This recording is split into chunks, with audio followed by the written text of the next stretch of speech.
African world together, because we didn't stop being African, whether we went to, what's the place where I love, was in Caracou, or we went to Port-au-Prince, or we went to Port of Spain, or we went to Georgetown, South Carolina. We didn't stop being Africans. We were African in all of those places, but we're facing different circumstances to survive, to provide that food, clothing, shelter, safety, and security, those essentials. Then when you step out your bed in the morning, your mind got to be on, I got to provide the essential for my household. Food, clothing, shelter, safety in the morning. I ain't got time for this race stuff. I ain't got time for this revolutionary stuff. I got to provide these essentials. Now, a few people from a few of the families will say, okay, I'm going to fight.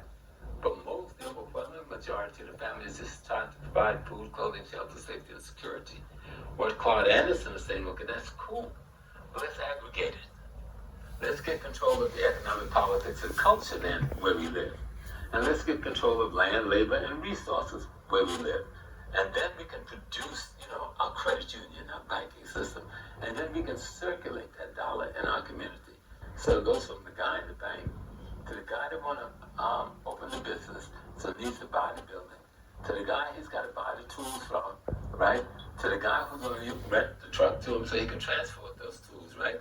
And so the whole community. Now he got to get his work clothes, uniforms, he got this man clean, so he goes to the black man who got the laundromat down the street, right? And he got to go and get his laundromat fixed, so he got to go to the plumber who's done. That's what aggregating is. When we have these conversations, like, people talk about racism, but they don't talk about economic warfare. Because they don't understand it. They don't understand that someone is deliberately keeping you from organizing your economics. It comes in how you deal with housing. It comes in... I think there's access to loans, man, specifically for that. That's the critical one. That's the killer. The banking, that's the whole thing what they call redlining, right? Where it says people that live in this place, don't give them loan. That's all redlining was. When people hear redlining, they don't know what they're talking about. The government makes maps, right? That bankers look at it and say, okay, people who live in this zone, the green zone, we can get them loan. People in the blue zone, we can give them certain kind of loan. But people in the red zone, we don't give them no loan. And that's almost always us. And if you can't get loans to open your business, if you can't get loans to buy the vehicles to attend your business, if you can't get loans to resupply yourself or to expand your business, then you're not going to thrive. That's again, how do I provide food, clothing, shelter, safety, and security? So they force you to be what? A consumer and a labor workforce for their enterprises, instead of you being creators of your own enterprise. And you can't create your own enterprise if you don't have access to capital. And you can't have access to capital unless you have access to loans. And you can't give access to loans according to their standard unless you qualify in this credit rating. But you can't get the credit rating because nobody gives you the access to the loan, right? So, and then the craziest thing the way they run the credit rating in America, say if I got terrible credits, right? Because I refuse to work in the system. I will not work in the system. My credit is about has been there for 40 years because I will not let you use that chain around my neck. I will find another way, right? But if you can't get access to the loans, then they say, okay, we'll give you a credit card, but we're going to charge you a higher interest.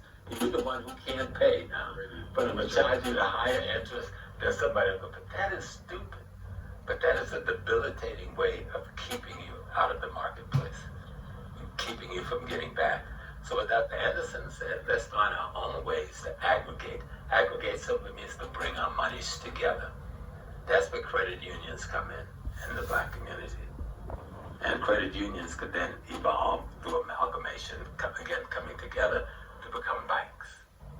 And then the banks, of course, can service that community's interest around the acquisition of land, their ability to pay for the labor they need, and so forth. Land, labor, to get the resources you need to facilitate. The majority of the wealth is in the hands of whites. The fundamental is, where we do make our majority money in sports and in music, that is controlled fundamentally by white people. Most of our managers are white. Most of our lawyers are white. Most of our investors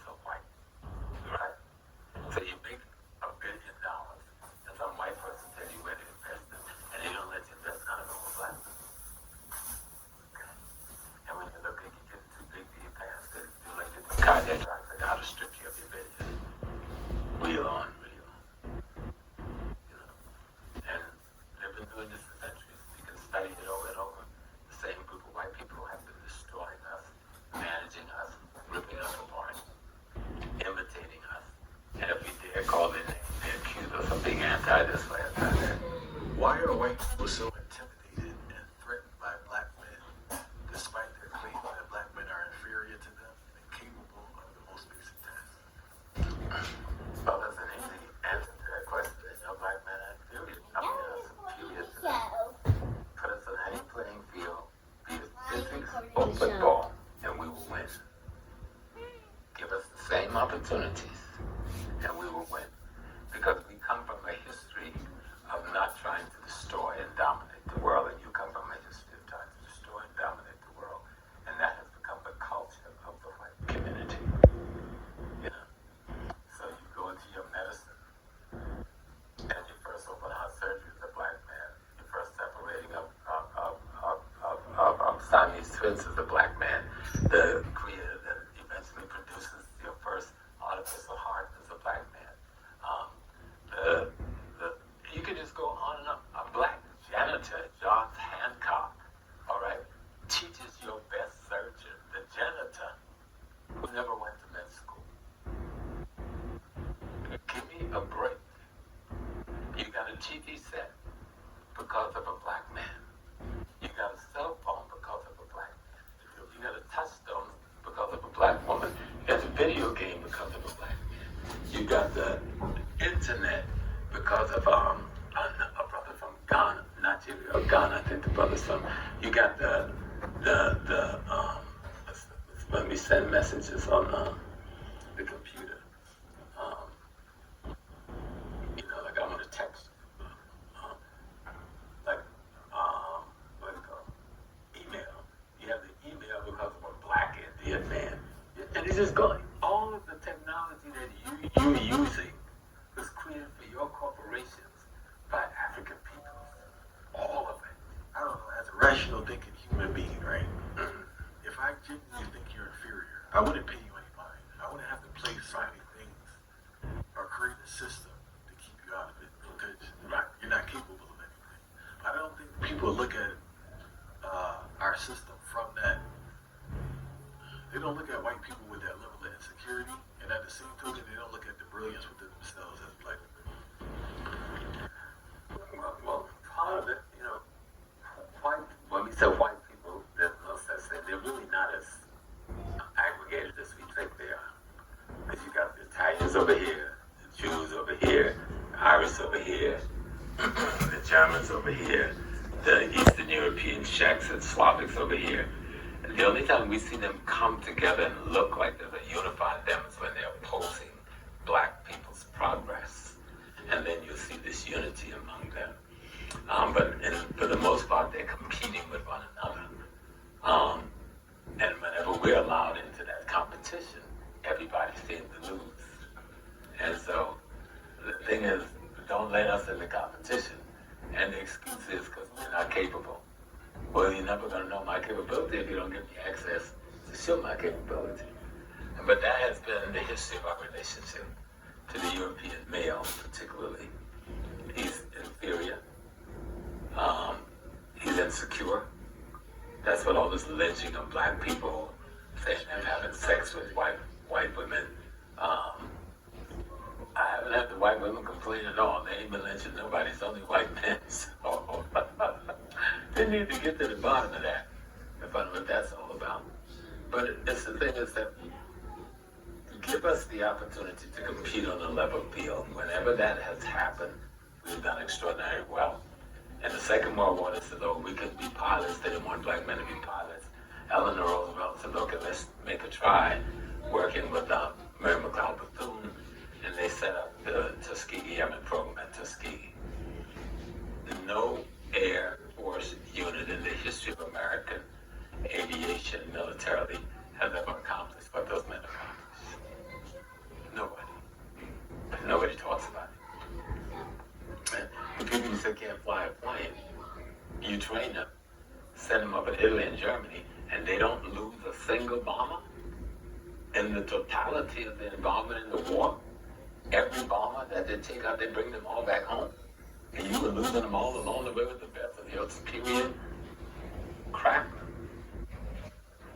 But who talks about them? We need to just study history to learn the mystery, which is mostly the lies that white males have written or told in order to hold themselves up without earning the right to be held up. And it's not just in America, they do the same thing throughout the Caribbean, Africa, Asia. Same behavior. It's just that here we've been fighting them straight up, toe to toe. You gotta realize ain't nobody took on white supremacy like black Americans. We ain't got no army. All right, we're in the midst of their houses. But we could have poisoned the foods. We could have cooked. We could have put a lot of people to sleep in one night in America with just dinner. But that we're not animals. We don't work at that level. You know, we're not that inhuman, even against an enemy that practices genocide. You know, they never think of that. Even today, you go through corporate America, on every level, there's black folks. On every level. Maybe you won't see me as the CEO, but just drop down one notch and see who's running corporate America. You're still going to utilize your brain power. Absolutely. Absolutely. Absolutely. Absolutely. And this inferiority of white males have dominated the social ecology of America. You know? And we've got more CEOs in the penitentiary because white males were afraid to give them an opportunity to challenge them in the system. So you criminalize them as a teenager and you throw him in jail and we learn 40 years later he didn't commit the crime, but he's already served 40 years. You know, we just saw, I think, a basketball player's father come home after 30 years of being in prison for a crime he didn't commit. The boy hadn't seen his father since he was a baby. Just a few days ago, I forgot his name. So, but that's just one of tens of thousands of young men that's in the penal system that should have never been there. But because of your arrogance and your false notion of superiority, you bring a child into court, have no money to get a lawyer, you don't give them the real due process, you get 90% of them to plead guilty to a felony, and then you lock them in your system forever. Now, please, we have previous guests speak on this, but can you speak about it? People don't understand the court system. The majority of these cases are plea deals. Yeah. They don't go to court. Right. The court system in America is so pathetic. And it's because they don't want to give access to black people. Give us access and we can build a court system that you can attend to the issues. So the majority of the young people who are majority black and brown people who are getting arrested on these minor felony charges and misdemeanor charges, they never go to court. They're plea bargaining. But they're always plea bargaining with at least a B felony so that you can lock them into a system. So now you can't get a job, you can't get into public housing, even though you didn't go to prison. You can't get government funding to go to college, etc., etc., etc. And then now you can't get employment because I see there's a record, I'm not going to hire you. All right. I won't rent you an apartment because of this. And yet they ask for, so where do that person then go? Lock them out of society. You lock them out of society and you track them into the prison that provides millions, if not billions of dollars worth of salary for white males, primarily. And consistently keep those beds filled. Yes. And so we have to understand that the prison system in America, and it's just like the 13th Amendment says slavery is abolished except if you're convicted of a felony. And so every black man that's convicted of a felony is enslaved in America according to the Constitution of the United States. Now, I want to talk about the Columbia Music Study, right? And what you refer to as the draconian music industry that directs the course of our culture. Please explain to our viewers what was the Columbia Music Study? Well, I forgot the year. And I learned about this from my brothers James and Tune, God bless his soul. That there was a point, Columbia Records, it's called the Columbia Study, but it was done at Harvard University. Columbia Records commissioned Harvard University to do a study to explain to them, because what was going on in the industry, there were Chinese black people with contracts for 25 and 30 years, 50 years, and stealing all of the people's money. It was ending up in all kinds of conflicts. A lot of people turned to drugs. A lot of black musicians, male and female, was impoverished after making millions of dollars, which was stolen. Why? Hold on. You said a 25-year contract? Yeah, something longer. That's great. Okay. Sorry. But but this was usually done to some teenager who didn't know anything about laws and stuff. And when the people began to look for their money, it's all, well, you know, an airplane, you have to pay for that, you have to pay for the car, you have to pay for this, you have to pay for this. So you don't really have no money.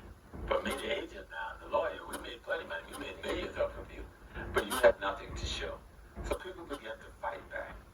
One of the sisters that go on sound, we don't hear much about, if anything.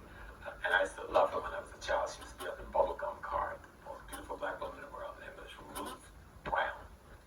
And they pushed down in the industry because she started fighting for black performers to get their, what do you call it, the monies when you sell a record, your royalties. And she finally won years later the cases.